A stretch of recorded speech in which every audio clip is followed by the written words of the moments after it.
제일 마지막에 문제가 되는 경우는 신장이에요. 근데 당뇨병이 부른 합병증 중에 신증이 있는데 여러분이 신장을 잘 아셔야 될 게 그 속을 열어보면 혈관을 실타래처럼 이렇게 만들어 놓은 거예요. 구겨 놓은 곳이다 생각하면 여기 손상되기가 쉽죠. 거기에 이제 사구체가 있는데 거기가 손상되면 원래 소변으로는 두 개가 나오면 안 돼요. 뭐가 안 나와야 되냐면 당분하고 단백질.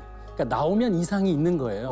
그럼 소변에 단백질이 섞여 나온다면 뭔가 그 여과하고 필터링이 잘못됐다는 얘기죠. 예, 그래서 단백뇨가 많이 나온다. 그럼 신장 기능이 저하됐다는 걸 의미하기 때문에 당뇨병으로 당뇨병성 신증이 악화돼서 신장 기능이 거의 상실한 경우는 우리가 이제 말기 신부전, 그래서 보통 30%밖에 안 남았다 됐을 때부터 투석을 생각해야 되고 그 이하로 점점 되면은 신장 이식을 받아야 되는 경우도 생길 수 있습니다. 네, 이때 만약 당뇨병 환자분들 중에서 없던 어지럼증이 갑자기 생겼다면 당뇨병성 신장병증을 한번 의심해 볼 수 있는데요. 당뇨병 때문에 신장 기능이 떨어지면요, 이 조혈 기능을 제대로 못 하거든요. 실제로 한 연구에 따르면 당뇨병 환자는 당뇨병이 없는 사람에 비해서 빈혈 위험이 1.5배나 높다라고 합니다. 당뇨병은 이렇게 우리의 사는 삶의 질을 망가뜨리고 떨어뜨리는 합병증뿐만 아니라 더 큰 게 있죠. 또 뇌경색, 협심증, 심근경색 등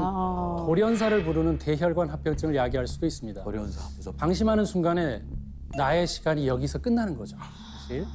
이토록 많은 사람들이 당뇨병에 걸리는 궁극적인 원인은 도대체 뭐라고 생각하시나요? 위험 요인은 여러 가지가 있지만 그중에는 운동 부족 그리고 나쁜 식습관인데 운동 부족과 나쁜 식습관을 개선하는 이유는 궁극적으로는 비만을 예방하기 위해서입니다. 살이 문제야. 이게 진짜 우리 준이도 그렇고 저도 그렇고 그러니까. 살 빼길 잘했다라는 생각이 계속 드네요. 네, 그래서 한번 비만은 당뇨병의 방아쇠라고 할 정도로 당뇨병의 최대 위험 요인인데 보통 1형 당뇨병은 인슐린이 제대로 기능하지 않는 거고 또 태어날 때부터 그런 분들이 있으면은 그건 어쩔 수 없는 부분이 있지만 2형 당뇨병은 사실 체중 감량으로만도 개선이 가능하거든요. 이게 뭐냐 하면은 과거에는 그 음식을 찾아서 뛰어가서 열매를 따서 먹었죠. 순서가 움직였다가 먹었다거든요. 요즘은 어떤 거냐면 일단 먹고 나서 움직입니다.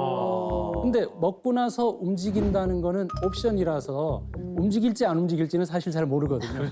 그렇죠. 그래서 움직임이 있어야만 당뇨병 환자들은 꼭 개선이 된다는 걸 꼭 생각하셔야 되고 실제 미국하고 핀란드에서 시행된 대규모 임상시험 결과 식단 관리하고 운동을 통해서 체중을 5에서 7% 감량하면서 2형 당뇨병 진행을 58% 감소시켰다고 하는데요. 그러니까 당뇨병을 예방하거나 극복하기 위해서는 내가 할 수 있는 거는 비만하지 않게 생활 습관을 개선하려는 노력이 필요하겠습니다. 제가 여기서 커밍아웃을 하나 하겠습니다. 제가 딸 친구 아빠 7명 중에 3명이 전당뇨라고 했잖아요. 그중에 1명은 전당뇨를 탈출했습니다. 그게 접니다. 정말. 제가 이번에 건강검진 받았거든요. 축하합니다. 전당뇨에서 탈출했습니다. 자, 그러면 우리 전당뇨를 탈출한 우리 준이에게 박수. 잘했어. 우리 나머지 두 아버님들도 빨리 탈출하시길 바랍니다. 분명 2형 당뇨는 체중을 줄이면 없어진다는 걸 경험을 했습니다.